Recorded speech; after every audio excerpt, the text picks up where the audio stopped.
Good morning, good morning, good morning, good morning. A very good morning, all of you. Good morning, Adarsh, Meenakshi, Rahul, Sakshi, Rahul, Pavan, Soni, Shubham, आलोक, श्याम, गौरी, दीपिका, योगिता, प्रीति, कीर्ति, कन्हैया, आकांक्षा, राहुल, मोहिनी, शिवांगी, आराधना, सोनी, माही, मुकुल, शक्ति, साक्षी, रोहन, श्याम, गौरव, शिवम, आलोक, सोहन। क्या हाल चाल है भाई आप लोगों के? बढ़िया, फर्स्ट क्लास, शानदार जानदार, एकदम झकास। हाँ जी, good morning, good morning, good morning, a very good morning. हाँ जी, तो जैसे कि आप जानते हैं कि आज क्या पढ़ने वाले हैं हम। आज के जो टॉपिक है उसका नाम है कोडिंग डिकोडिंग चैप्टर। बड़ा ही इंटरेस्टिंग टॉपिक है, बड़ा ही मजेदार चैप्टर है और एकदम डिफरेंट, बेहतरीन, शानदार, जानदार है ना। पिछले 2 हफ्ते हमने बाबू क्या पढ़ा था? पिछले 2 हफ्ते हमने पढ़ा था, है ना, अल्फाबेट से रिलेटेड ही सारे क्वेश्चन किए थे। लास्ट 2 वीक जो हमने पढ़ा वो सारे के सारे जो क्वेश्चंस थे वो रिलेटेड टू अल्फाबेट थे, है ना, लास्ट 2 वीक। और ये जो टॉपिक है coding and decoding chapter, no doubt ये भी अल्फाबेट से रिलेटेड ही चैप्टर है। और पिछले 2 हफ्ते में जितने भी टॉपिक पढ़े, है ना, सबसे ज्यादा जो इम्पोर्टेंट चैप्टर है वो यही है कोडिंग डिकोडिंग। क्योंकि सबसे ज्यादा जो क्वेश्चन एग्जाम में बनते हैं वो कोडिंग डिकोडिंग चैप्टर के ही बनते हैं। सबसे ज्यादा क्वेश्चन, इससे ज्यादा क्वेश्चन, है ना, हमारे रीजनिंग में किसी भी चैप्टर से नहीं पूछे जाते जितने क्वेश्चन इस इंडिविजुअल चैप्टर से बनते हैं कोडिंग डिकोडिंग से। बहुत ही शानदार है ये चैप्टर, ठीक है। बहुत हिंदी में इस चैप्टर को कोडिंग डिकोडिंग ही कहते हैं, है ना। हिंदी में इस चैप्टर को कोडिंग डिकोडिंग ही कहते हैं। कोडिंग डिकोडिंग, यहां पर कुछ नहीं करना होता है ना। यहां पर कुछ नहीं करना होता है। यहां पर एक लेटर को हम एक दूसरे लेटर में चेंज कर देते हैं किसी एक पर्टिकुलर लॉजिक से। और जैसे कि मैंने आपको बताया है ना, इस चैप्टर को पढ़ने के लिए 2 चीजों का पता होना बेहद जरूरी है। और उन दो चीजों की प्रैक्टिस मैं लास्ट 2 वीक में करा चुका हूं। वो कौन कौन सी 2 चीजें हैं? पहली चीज ये है, बेटा बैंक बैंक सब दुनिया के हर एग्जाम में आता है। मैट्रिक्स अभी टाइटल चेंज हो जाएगा, चिंता मत करो। देखो, 2 चीजें हमें पता होनी जरूरी है। जो नए बच्चे हैं उनको मैं बता दूं, जो पुराने बच्चे हैं जिन्होंने पिछला बैकअप ले लिया है उनको तो पता होगा। जो नए बच्चे हैं उनको मैं बता दूं जिनका आज पहला दिन है। इस चैप्टर को पढ़ने के लिए पहली चीज तो हमें हर एक अल्फाबेट के प्लेस की वैल्यू पता होनी चाहिए। अल्फाबेट का प्लेस हमें पता होना चाहिए कि कौन सा लेटर किस प्लेस पर आता है अंग्रेजी वर्णमाला में। और ये जो हमें प्लेस वैल्यू है ना, ये दोनों साइड से पता होनी चाहिए, from left and from right. From left and right, दोनों एंड से हमें पता होनी चाहिए। From left hand and from right hand, दोनों एंड से हमें पता होना चाहिए कोई भी लेटर अंग्रेजी वर्णमाला में किस स्थान पे आता है। जैसे कि लेटर पी है, हमें पता है कि पी अंग्रेजी वर्णमाला में आगे तो 16 है और पीछे से क्या है? पीछे से 11 है ना। पीछे से क्या है? 11 है। तो और ये दोनों चीजों की प्रैक्टिस हमें कैसे करनी है? तो इस बैच में जो सबसे पहला चैप्टर हमने पढ़ा था लाइव क्लास में, अल्फाबेटिकल सीरीज, उस चैप्टर में मैंने आपको अल्फाबेट के प्लेस की वैल्यू की प्रैक्टिस बहुत अच्छे से कराई है, बहुत शानदार तरीके से। दूसरा, हमें अपोजिट अल्फाबेट के बारे में पता होना चाहिए कि अंग्रेजी वर्णमाला में, है ना, अपोजिट अल्फाबेट अंग्रेजी वर्णमाला में कौन सा लेटर किस लेटर के अपोजिट होता है। और ये वाली भी प्रैक्टिस हम ना अल्फाबेटिकल सीरीज चैप्टर के अंदर कर चुके हैं। तो ये दोनों ही प्रैक्टिस हमने जो पहला चैप्टर पढ़ा था अल्फाबेटिकल सीरीज, उस चैप्टर के अंदर हम कर चुके हैं। तो जिन बच्चों ने वो चैप्टर नहीं पढ़ा है तो आप पहले बेटा उस चैप्टर को पढ़ें और उसके अंदर अल्फाबेट की प्लेस की वैल्यू की प्रैक्टिस करना सीखें और उनके अपोजिट अल्फाबेट की प्लेस की वैल्यू की प्रैक्टिस करना सीखें। तो ये 2 प्रैक्टिस आपको बहुत जरूरी करनी है, ठीक है।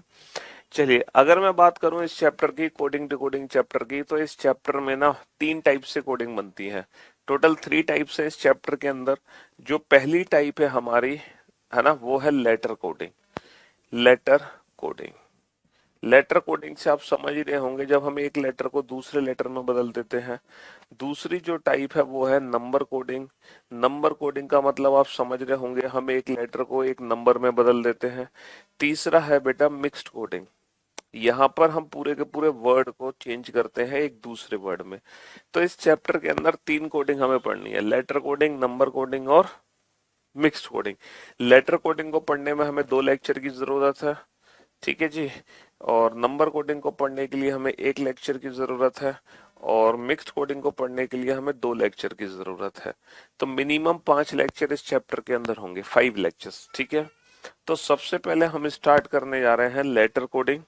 अगर मैं लेटर कोडिंग की बात करूं तो लेटर कोडिंग में ना टोटल 7 टाइप के क्वेश्चंस बनते हैं। टोटल कितने टाइप्स है लेटर कोडिंग के अंदर? 7 टाइप्स है। और उन 7 टाइप्स को पढ़ने के बाद दुनिया का हर क्वेश्चन हम बना सकते हैं फ्रॉम लेटर कोडिंग, है ना। लेटर कोडिंग के अंदर टोटल 7 टाइप्स है। और जब मैं आपको वो सातों टाइप पढ़ा दूंगा उसके बाद दुनिया का हर क्वेश्चन आप बना दोगे जो कि लेटर कोडिंग से रिलेटेड होगा, दुनिया का हर क्वेश्चन। तो चलिए देखते हैं कि ये लेटर कोडिंग क्या चीज है, किस तरीके से एग्जाम में क्वेश्चन पूछे जाते हैं फ्रॉम लेटर कोडिंग, मतलब है क्या एग्जैक्टली ये कोडिंग डिकोडिंग सर, चक्कर क्या है ये। क्योंकि हमने सर आज से पहले कभी रीजनिंग नहीं पढ़ी, हमें तो सर समझ ही नहीं आ रहा ये क्या बातें कर रहे हो आप लेटर कोडिंग। चलिए तो मैं आपको दिखाता हूँ फॉर एन एग्जाम्पल, एक छोटा सा क्वेश्चन लेकर। In a certain language hand is written as IBOE। In a certain language, hand is written as IBOE. In the same way, silk will be coded as। बेटा exam में कैसे language लिखी होगी? किसी निश्चित कूट भाषा में हैंड को IBOE में बदला जाता है, उसी निश्चित कूट भाषा में सिल्क को किस में बदलेंगे? या फिर ये क्वेश्चन एग्जाम में हमें ऐसे भी देखने को मिल सकता है एनालॉजी की फॉर्म में। देखो हैंड, एनालॉजी, IBOE, है ना, प्रोपोर्शनल, सिल्क, रेशियो वॉट। ये क्वेश्चन हमें एनालॉजी की फॉर्म में भी देखने को मिल सकता है। तो एग्जाम में क्वेश्चन ऐसे देखने को मिले या ऐसे देखने को मिले, दोनों का मीनिंग सेम है, दोनों का मीनिंग डिट्टो सेम है, ठीक है। ऐसा नहीं कि इसका मीनिंग कुछ अलग है, इसका मीनिंग कुछ अलग है। इसका मीनिंग है कि एक लॉजिक से इस वर्ड को दूसरे वर्ड में बदला है, तो उसी सेम लॉजिक से इस वर्ड की कोडिंग क्या होगी। ये भी क्वेश्चन है कि किसी लॉजिक से इस वर्ड को इसमें चेंज कर रहा हूं, उसी सेम लॉजिक से इस वर्ड की कोडिंग क्या होगी, ठीक है। यहाँ पे क्या आने वाला है ये हमें बताना है। तो मुझे लगता है ये इस चैप्टर का सबसे आसान प्रश्न है, सबसे इजी क्वेश्चन है। इससे ज्यादा आसान प्रश्न इस चैप्टर के अंदर बन ही नहीं सकता, इससे ज्यादा इजी क्वेश्चन बन ही नहीं सकता, चाहे आप कितनी भी कोशिश कर लें। और ऑलमोस्ट हर बच्चे को समझ आ गया होगा, भले ही उसने अपनी लाइफ में, अपनी जिंदगी में कभी रीजनिंग को नहीं पढ़ा, भले ही उसको अल्फाबेट की प्लेस की वैल्यू की प्रैक्टिस नहीं है, भले ही उसको अपोजिट अल्फाबेट के बारे में नहीं पता है, फिर भी ये क्वेश्चन दुनिया के हर बच्चे को समझ आ जाना है कि इस क्वेश्चन में एग्जैक्टली हम कर क्या रहे हैं।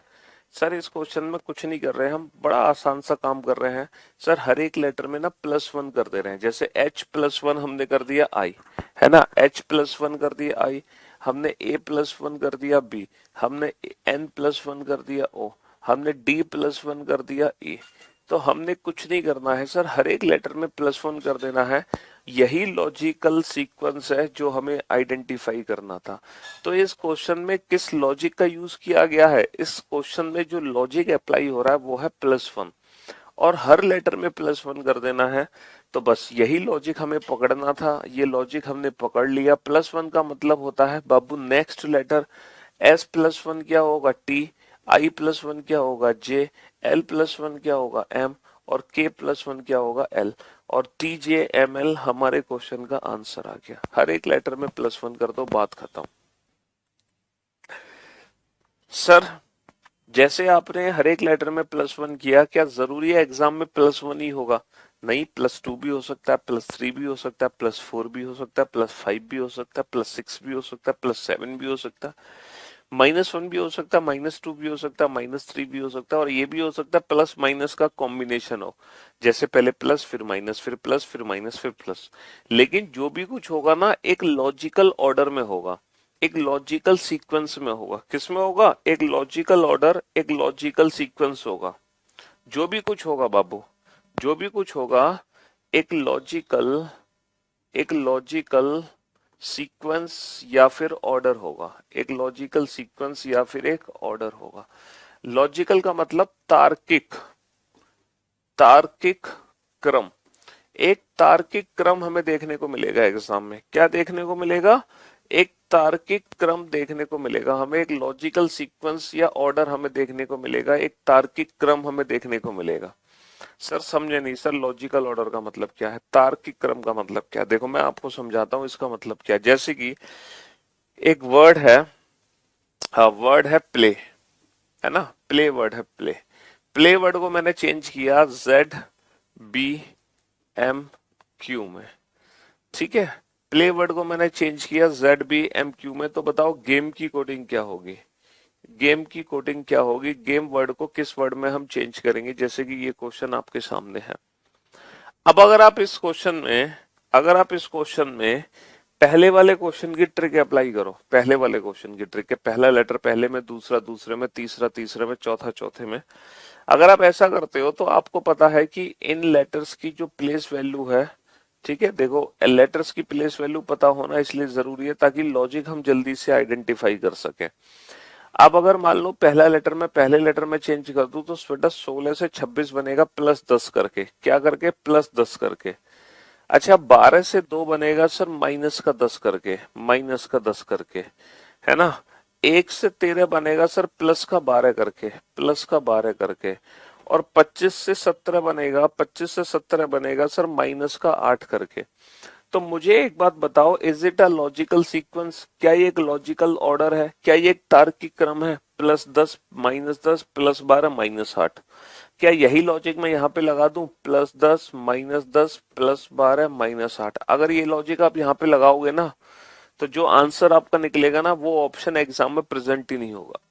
जो आंसर आपका निकलेगा वो ऑप्शन आपको एग्जाम में नहीं मिलने वाला है, क्योंकि ये एक लॉजिकल ऑर्डर नहीं है। This is not a logical order, this is not a logical sequence. इसीलिए इस मेथड से हम अपने प्रश्न का उत्तर नहीं दे सकते हैं। तो एग्जाम में ना हमें एक लॉजिकल ऑर्डर आइडेंटिफाई करना है, एक लॉजिकल सीक्वेंस आइडेंटिफाई करना है, और ये एक लॉजिकल ऑर्डर नहीं है, बिल्कुल भी नहीं है। तो कहने का मतलब है जरूरी नहीं है कि एग्जाम में आया हुआ हर क्वेश्चन इसी पैटर्न को फॉलो करेगा, ठीक है। ये टाइप 1 है, ये कौन सी टाइप है? ये टाइप 1। टोटल कितनी टाइप्स हैं? टोटल 7 टाइप्स है, टोटल 7 पैटर्न है जिनसे रिलेटेड लेटर कोडिंग के क्वेश्चन बनाए जाते हैं। 7 पैटर्न है, 7।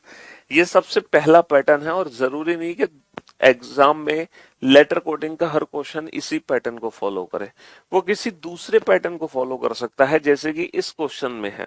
अगर इस क्वेश्चन को मैं ध्यान से देखूं तो यहाँ पर एक और पैटर्न है बाबू, देखो PLAY, इसको चेंज किया जा रहा है ZBMQ में। तो हमसे पूछा है गेम की कोडिंग क्या है। तो अगर इस क्वेश्चन में हम ऐसा देखें कि पहला लेटर पहले में ना चेंज होकर लास्ट लेटर में चेंज हो रहा है, PQ, P+1Q, है ना, L+1M, L+1M, A+1B, A+1B और Y+1Z। अब मुझे बताना कि ये एक लॉजिकल सीक्वेंस है या फिर ये एक लॉजिकल सीक्वेंस है।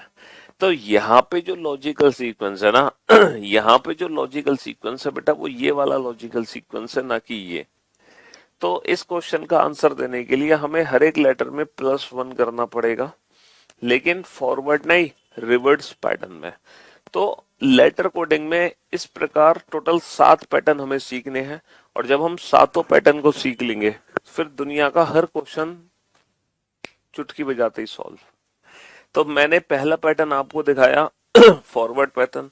दूसरा पैटर्न हमने देखा, इसको बोलते हैं रिवर्स पैटर्न, है ना। तो आंसर दोगे तो बेटा क्या आएगा? E+1F आ जाएगा, M+1N आ जाएगा, A+1B आ जाएगा और G+1H आ जाएगा।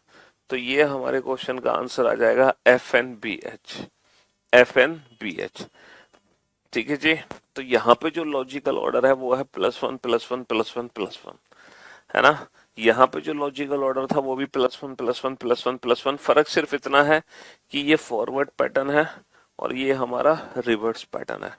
तो बेटा टोटल 7 पैटर्न है, 7 में से ना मैं आपको 3 पैटर्न की आज प्रैक्टिस कराऊंगा, और बाकी की जो 4 पैटर्न है उनकी हम कल प्रैक्टिस करेंगे। आज हम सिर्फ 3 पैटर्न की प्रैक्टिस करेंगे। तो उन तीनों पैटर्न को मैं लिख देता हूं। जो पहला पैटर्न है, this is called forward pattern.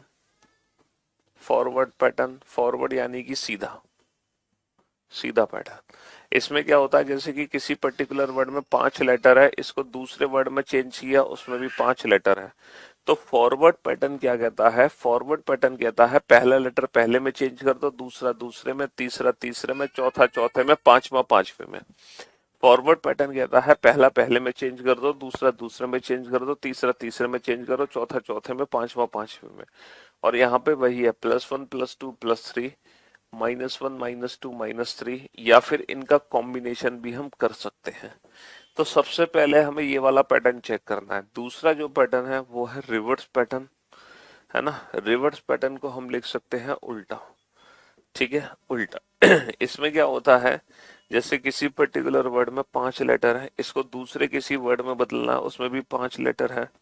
तो रिवर्स पैटर्न कहता है कि पहला लेटर पहले में मत बदलो, आखिरी में बदलो, सेकंड सेकंड लास्ट में बदलो, लाइक दिस, लाइक दिस।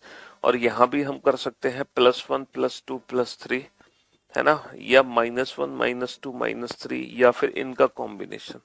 और जो तीसरा पैटर्न है ना, वो होता है बेटा क्रॉस पैटर्न। क्रॉस का मतलब है तिरछा,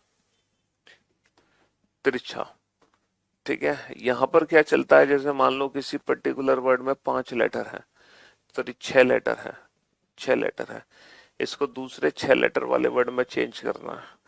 तो यहाँ पर हो सकता है कि हम पेयर बना के लाइक दिस क्रॉस करते, पेयर बना के क्रॉस करते, कुछ इस प्रकार, है ना। जैसे 6 लेटर है, समझ रहे हो, 6 लेटर है, तो जरूरी नहीं है पेयर बना के क्रॉस करें, हम तीन तीन को भी क्रॉस कर सकते हैं, लाइक दिस, कुछ इस प्रकार, ठीक है जी। सर अगर मान लो 5 लेटर है, ऑड लेटर है, ठीक है, तो यहाँ भी ये वाला पैटर्न काम कर जाता है, कुछ इस प्रकार, पहले दो को चेंज करो, आखिरी के दो चेंज करो, लाइक दिस, कुछ इस प्रकार। 7 लेटर है, इसमें काफी सारी वेराइटीज है ना, काफी सारी वैरायटी। तो इसमें हो सकता है पहले 3 को बदल दें, आखिरी के 3 को बदल दें, लास्ट का एज इट इज, ठीक है जी। जैसे मान लो 4 लेटर है, इनको दूसरे 4 लेटर में बदलना, तो हो सकता है पहले 3 को बदल दें और आखिरी को एज इट इज। तो ये 3 पैटर्न हमने देखे। तो हमें क्या करना है, हमें एग्जाम में ना इन तीनों पैटर्न को चेक करना है कि लॉजिकल सीक्वेंस इन तीनों में से किसी एक पैटर्न में मिलेगा। ऐसा नहीं कि हमारे एग्जाम में लॉजिकल सीक्वेंस यहाँ भी मिल जाए आपको, और लॉजिकल सीक्वेंस यहाँ भी मिल जाए, और लॉजिकल सीक्वेंस यहाँ भी मिल जाए, ऐसा नहीं होगा। इन तीनों में से किसी एक में ही लॉजिकल और सीक्वेंस होगा। ऐसा नहीं हो सकता कि यहाँ भी आपको लॉजिकल सीक्वेंस दिखाई दे रहा है, यहाँ भी दे रहा है, ऐसा नहीं हो सकता, ठीक है। तो टोटल कितने पैटर्न होते हैं, 7। 7 में से कितने पैटर्न देखे, 3। तो आज हम इन्हीं तीनों पैटर्न की प्रैक्टिस करेंगे। मैं क्वेश्चन आपके सामने दूंगा, और क्वेश्चन देने के बाद, है ना, क्वेश्चन देने के बाद आपको लॉजिकल ऑर्डर, लॉजिक आइडेंटिफाई करना है, वो इन तीनों में से कोई एक होगा। अगर आप लॉजिक नहीं समझ पा रहे हैं तो आप अल्फाबेट को उसकी प्लेस की वैल्यू में कन्वर्ट कर दें, और जैसे ही आप लेटर्स को उसके प्लेस की वैल्यू में कन्वर्ट करोगे, आप तुरंत समझ जाओगे कि लॉजिक क्या है, तुरंत। बस जरूरी है लेटर को उनके प्लेस की वैल्यू में कन्वर्ट करना, ठीक है जी। हाँ जी, इनमें से सबसे ज्यादा जो एग्जाम में पूछे जाने वाले क्वेश्चंस हैं वो है फॉरवर्ड। ये सबसे ज्यादा एग्जाम में पूछे जाते हैं, सबसे ज्यादा, ठीक है। सबसे ज्यादा क्वेश्चन एग्जाम में इसी से आते हैं, ठीक है।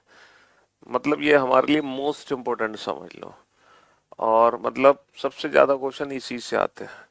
उसके बाद जो एग्जाम में क्वेश्चन आते हैं वो यहाँ से आते हैं, रिवर्स से, ठीक है। लेकिन ये जो क्रॉस पैटर्न है ये एवरेज है, मतलब ना के बराबर क्वेश्चन, ना के बराबर क्वेश्चन इस वाले पैटर्न से हमारे एग्जाम में पूछे जाते हैं। अगर हम इन तीनों पैटर्न को कंपेयर करें तो इन तीनों में जो सबसे ज्यादा क्वेश्चन है वो यहाँ से बनते हैं, उससे कम यहाँ से बनते हैं, लेकिन यहाँ से जो क्वेश्चन बनते हैं वो बनते हैं ना के बराबर। बहुत कम क्वेश्चन है जो एग्जाम में इस वाले पैटर्न को फॉलो करते हैं, ठीक है। बाकी के जो 4 पैटर्न है वो भी मैं बताऊंगा उनमें कौन सबसे ज्यादा पूछे जाने वाला है, लेकिन फिलहाल हम फोकस कर रहे हैं इन तीनों पैटर्न पे, ठीक है जी। तो अब मैं क्वेश्चन आपके सामने लिखूंगा, आप खुद ही पहचानना कि लॉजिकल ऑर्डर इन तीनों में से किस पैटर्न में, और उसके अकॉर्डिंग उस क्वेश्चन का आंसर देना, ठीक है। एक वर्ड है राइट, WRIT, WRIT, राइट को मैंने चेंज किया VQHSD में, VQHSD में तो माइट की कोडिंग क्या होगी? तो माइट की कोडिंग क्या होगी? समझ रहे हो? माइट की कोडिंग क्या होगी? एक वर्ड है चेयर। चेयर को मैंने चेंज किया, चेयर को मैंने चेंज किया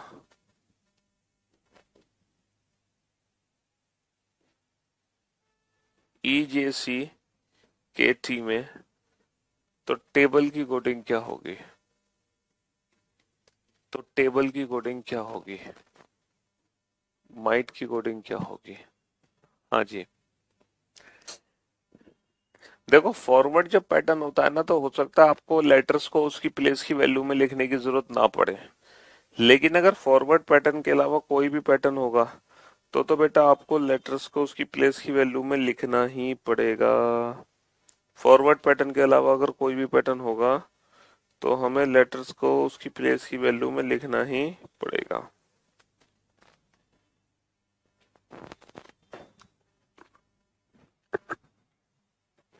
बनाओ फटाफट।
हाँ जी, बहुत बढ़िया।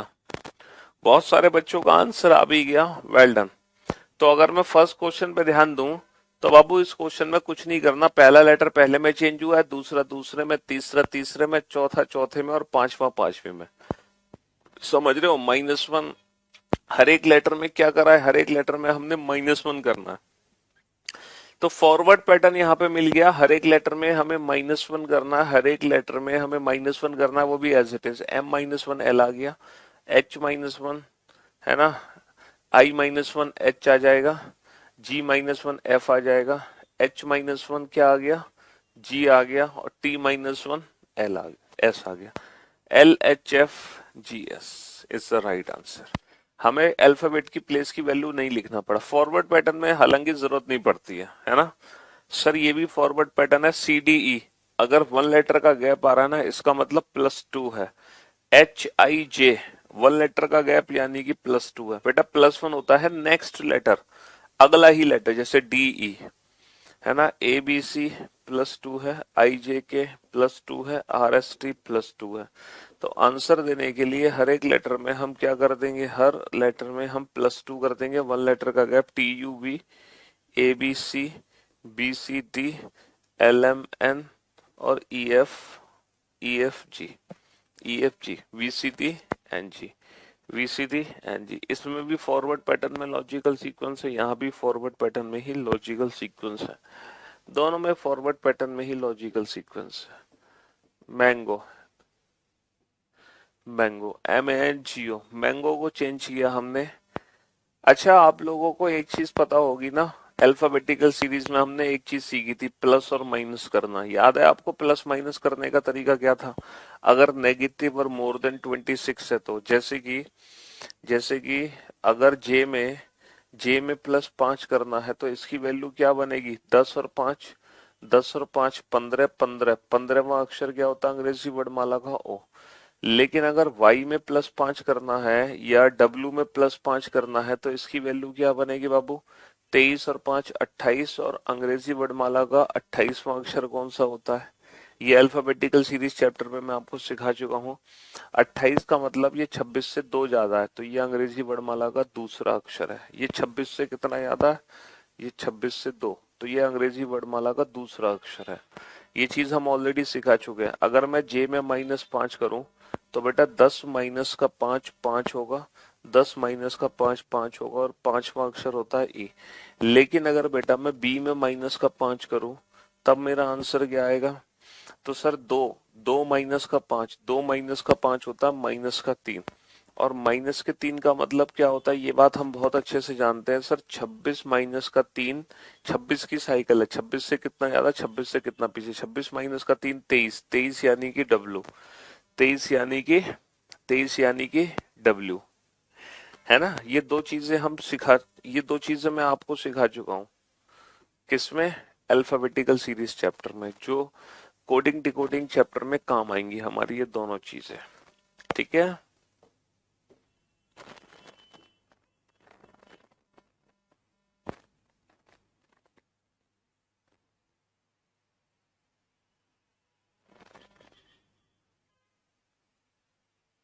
मैंगो को चेंज किया मैंने PXQDR से, PXQDR से, तो एप्पल की कोडिंग क्या होगी?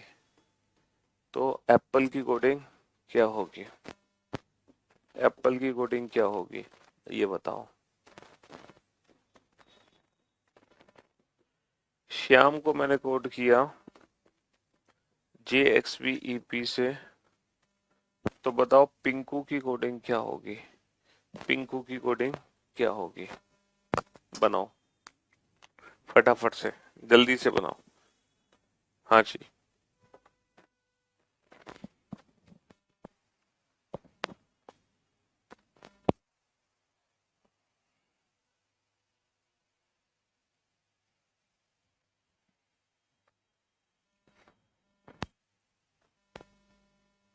एक्स होगा सर, कहाँ पे एक्स होगा?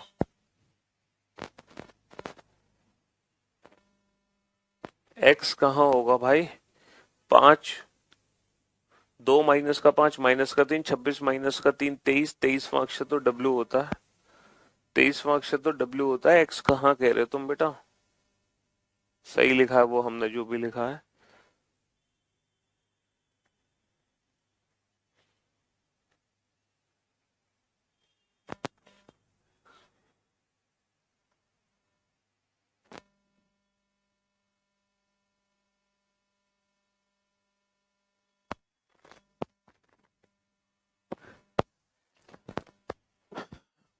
आपकी बुक परचेज किया हूँ उसके बाद भी प्रैक्टिस बुक की जरूरत पड़ेगी? नहीं बेटा, कोई जरूरत नहीं है, वही सफिशियंट है। तुम वही बुक पूरी कर लो तो तुम्हारे लिए काफी है।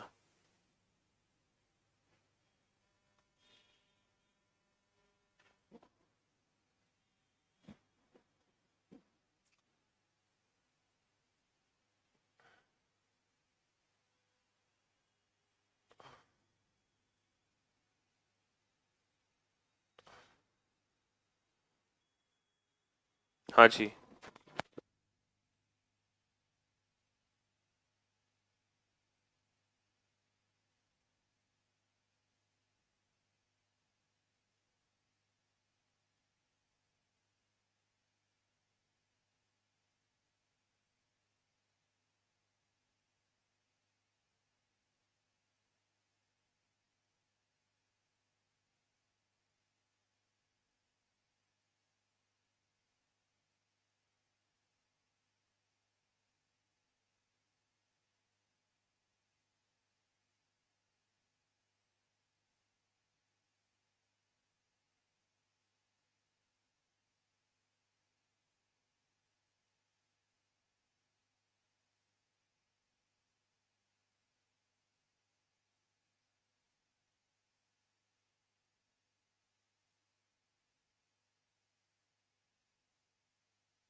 हाँ जी, आगे दोनों क्वेश्चन के आंसर बेटा। क्यों भाई? तो बेटा सबसे पहले तो हम अगर लेटर्स को उनकी प्लेस की वैल्यू में कन्वर्ट कर लें, अगर मैं लेटर्स को उनकी प्लेस की वैल्यू में कन्वर्ट कर दूं, तो प्लेस की वैल्यू लिखते ही लॉजिक मुझे समझ आ जाना है कि लॉजिक बनना क्या है। ठीक है, तो सबसे पहले तो हम एग्जाम में फॉरवर्ड पैटर्न ही चेक करेंगे, है ना। तो भैया 13 को 16 में बदला, कोई लॉजिक है यहाँ पे 13 को 16 में बदलने के पीछे? सर +3 का लॉजिक है। 1 को 24 में बदलने के पीछे सर -3 का लॉजिक है। कैसे? 1 -3 -2 होता है, 26 -2 24, 24 अक्षर क्या होता है? एक्स, है ना। और ये +3 हो गया, ये -3 हो गया, और ये +3, 14 और 3 17, 7 -3 4, 15 और 3 18। तो यहाँ पे फॉरवर्ड पैटर्न में ही है +3 -3 +3 -3 +3। समझ रहे हो? तो 1 और 3 4 हो गया, है ना। 16 -3 13 हो गया, 16 और 3 19 हो गया, 12 -3 9 हो गया, और 5 और 3 8 हो गया। ठीक है, अच्छा अब यहां पर आओ जरा, फटाफट से अल्फाबेट की प्लेस की वैल्यू लिख दी। अब लिखने के बाद चेक करना क्या यहाँ पे फॉरवर्ड पैटर्न है, क्या यहाँ पे फॉरवर्ड पैटर्न है। 19 को 10 में बदलो। सर 19 को 10 में बदलने के लिए करना होगा हमें -9। ये -9 है, ये +16 है, ये -3 है। नहीं सर, यहाँ पे फॉरवर्ड पैटर्न में कोई लॉजिक नहीं है। तो जब फॉरवर्ड पैटर्न में लॉजिक नहीं है ना, तो हम रिवर्स पैटर्न लगाएंगे। 19 को 16 में बदला तो -3, 8 को 5 में बदला तो -3, 25 को 22 में बदला तो -3, 1 को 24 में बदला तो -3, 13 को 10 में बदला तो -3। तो यहाँ पे जो लॉजिक है वो -3 का लॉजिक है मेरे भाई। तो 21 -3 18, है ना। 11 -3 8, 14 -3 कितना होगा? 11, और 9 -3 होगा 6, और 16 -3 होगा 13। 16 -3 होगा 13, 16 -3 होगा 13। RH के FM, GH के FM नहीं, RH के FM बाबू, RH के FM। तो यहाँ पे -3 का लॉजिक था, लेकिन रिवर्स पैटर्न में। यहाँ पे +3 -3 +3 -3 फॉरवर्ड पैटर्न में। समझो? हाँ जी। चलिए next question number 7। Question number 7 है मेल्ट।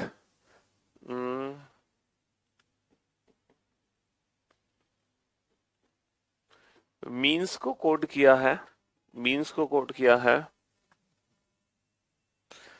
आ,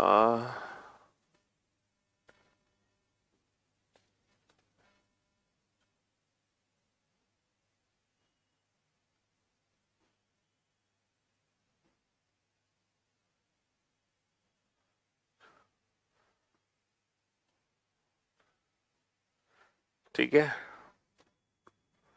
तो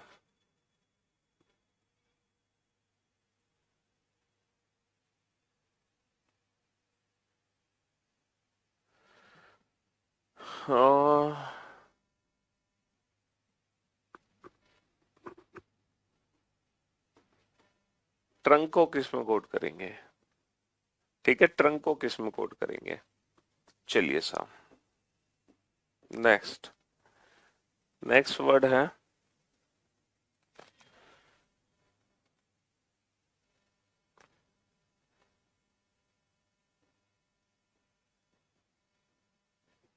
मोहन को कोड किया है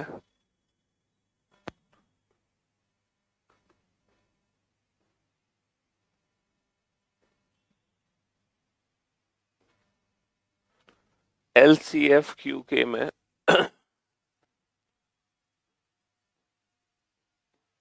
तो गगन को किस में कोड करेंगे? हाँ जी, चलिए साहब। और 13 5 1 14 19, 23 21 11 4 3, 20 18 21 14 11, 13 15 8 1 14, 12 3 6 17 11, 7 1 7 1 14। तो सबसे पहले आपको फॉरवर्ड पैटर्न चेक करना है। अगर फॉरवर्ड पैटर्न में लॉजिक ना निकले, तब आपको रिवर्स पैटर्न में चेक करना है। ठीक है, हाँ जी।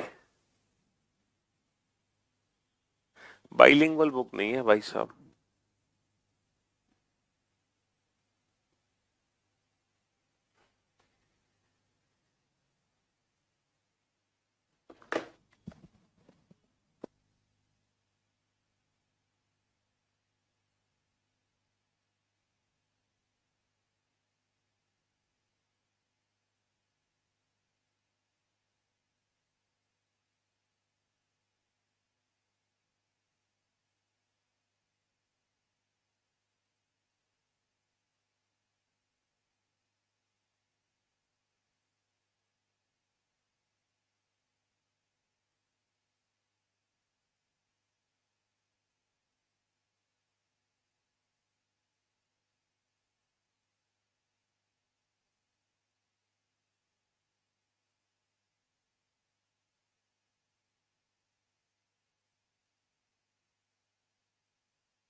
दोनों क्वेश्चन का आंसर बेटा एक साथ चाहिए, और सिर्फ लॉजिक बता के शांत मत हो जा, पूरा कंप्लीट आंसर निकालो, तभी तो तुम्हें अल्फाबेट के प्लेस की प्रैक्टिस होगी अच्छे से।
हाँ जी, सबसे पहले तो भैया फॉरवर्ड पैटर्न चेक करेंगे हम।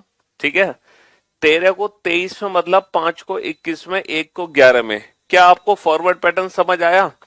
सर 13 को अगर मैं 23 में बदल दूं तो ये +10 हो रहा है ना, और 5 को 21 में बदल दूं तो ये -10 हो रहा है ना। कैसे हो रहा है सर? अच्छा ये बताओ, 5 -10 कितना होता है? 5 -10 होता है -5, समझ रहे हो? और 26 -5 होता है 21। 26 -5 21। और 1 और 10 हो गया, 1 और 10 हो गया 11। 14 माइनस का 10 हो गया 4, और 19 और 10 हो गया 29, और 29 का मतलब क्या होता है 26 में 3 एक्स्ट्रा। तो यहां पर बेटा फॉरवर्ड पैटर्न में ही लॉजिकल सीक्वेंस हमें मिल गया, हमें रिवर्स और क्रॉस पैटर्न को चेक करने की आवश्यकता नहीं है, फॉरवर्ड पैटर्न में ही मिल गया। लॉजिकल सीक्वेंस क्या है, प्लस का 10 माइनस का 10 प्लस का 10 माइनस का 10 प्लस का 10, ये एक लॉजिकल सीक्वेंस है, plus 10 minus 10 plus 10 minus 10 plus 10 minus 10। अच्छा 20 और 10 कितना होगा, 20 और 10 होगा 30, 30 का मतलब क्या है 26 से कितना ज्यादा है, 26 से ज्यादा है 4, ये चीज हमें पता है, अल्फाबेटिकल सीरीज चैप्टर में सीख चुके हैं। 18 माइनस का 10 होगा 8, आठवां अक्षर क्या हो गया एच। 21 और 10 कितना होगा 31, 31 का मतलब 26 से कितना ज्यादा, 26 से 5 ज्यादा। 14 माइनस का 10 होगा 4, 11 और 10 होगा 21, 11 और 10 होगा 21। तो DHE DU, बहुत बढ़िया, जिन जिन का आंसर एकदम परफेक्ट है, शानदार, good job. Forward pattern check करो बेटा, माइनस का 1 माइनस का 12 माइनस का 2 नहीं सर, इस क्वेश्चन में कंफर्म फॉरवर्ड पैटर्न में लॉजिकल सीक्वेंस नहीं है, तो फिर हम रिवर्स पैटर्न में चेक करेंगे लॉजिकल सीक्वेंस। सर 13 से 11 बना माइनस का 2, 15 से 17 बना प्लस का 2, 8 से 6 बना माइनस का 2, 1 से 3 बना प्लस का 2, और 14 से 12 बना माइनस का 2। जी हाँ, ये लॉजिकल सीक्वेंस है, यहाँ पे ये लॉजिकल सीक्वेंस है, माइनस का 2 प्लस का 2 माइनस का 2 प्लस का 2 माइनस का 2, लेकिन वो भी क्रॉस पैटर्न में। किस पैटर्न में, क्रॉस। 14 माइनस का 2 होता है 12, 12 का मतलब हो गया एल, एक और तो 3, 3 का मतलब हो गया सी। 7 माइनस का 2 होता है 5, 5 का मतलब हो गया ई, एक और दो 3, 3 का मतलब होता है सी। 7 माइनस का 2 5, 5 का मतलब हो गया ई। एल सी ई सी ई, एल सी ई सी ई। तो फॉरवर्ड और रिवर्स, समझ रहे हो, फॉरवर्ड और रिवर्स।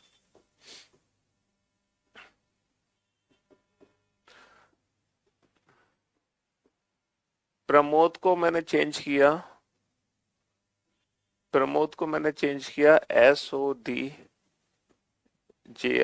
से, तो केशव की कोडिंग क्या बनेगी, तो केशव की कोडिंग क्या बनेगी।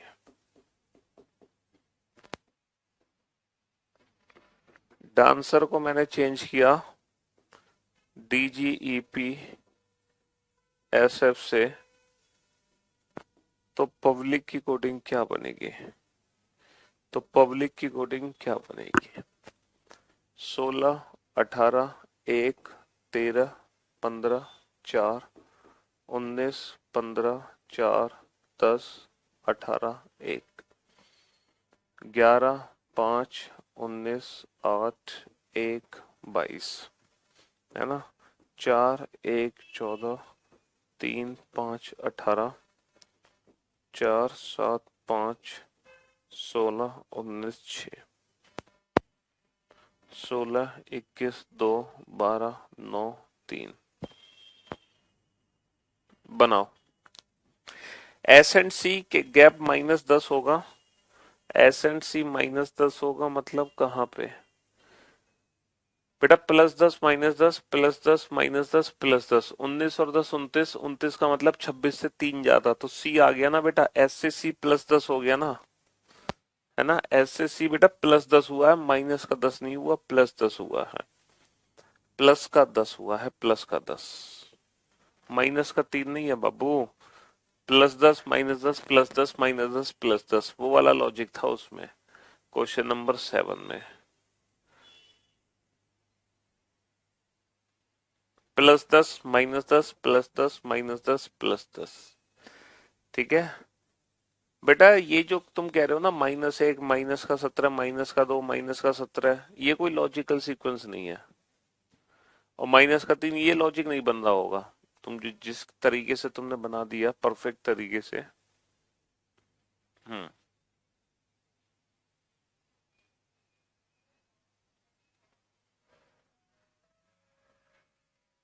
सर सिलेबस यहाँ से पढ़ लें और प्रैक्टिस बुक ले लें, सफिशिएंट है CHSL के लिए, मोर देन सफिशिएंट है बेटा, सफिशिएंट नहीं मोर देन सफिशिएंट है, बहुत ज्यादा सफिशिएंट है, थोड़ा नहीं बहुत ज्यादा, है ना।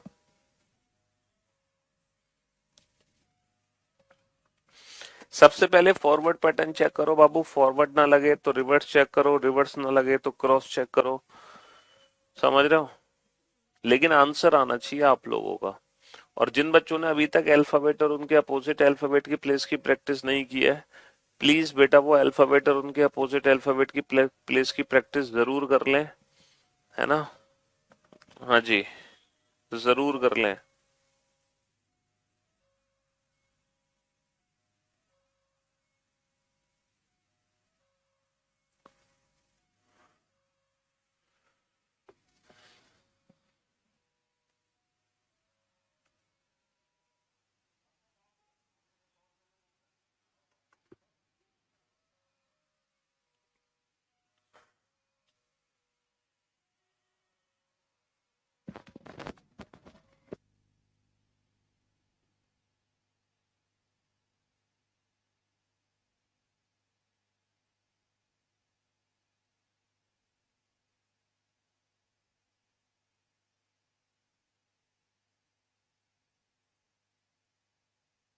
चलिए साहब, सबसे पहले तो फॉरवर्ड पैटर्न चेक करते हैं, है ना? 16 को 19 में बदला, 18 को 15 में बदला।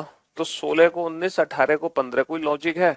सर 16 और 3 19, 18 माइनस का 3 15, 1 और 3 4, 13 माइनस का 3 10, 15 और 3 18, 4 माइनस का 3 1। ओके सर, यहाँ पे लॉजिक है +3 -3 +3 -3 +3 -3, और वो भी फॉरवर्ड पैटर्न में। 11 और 3 14, 5 माइनस का 3 2, 19 और 3 22, 8 माइनस का 3 5, 1 और 3 4, 22 माइनस का 3 19, 22 माइनस का 3 19, NBBEDS।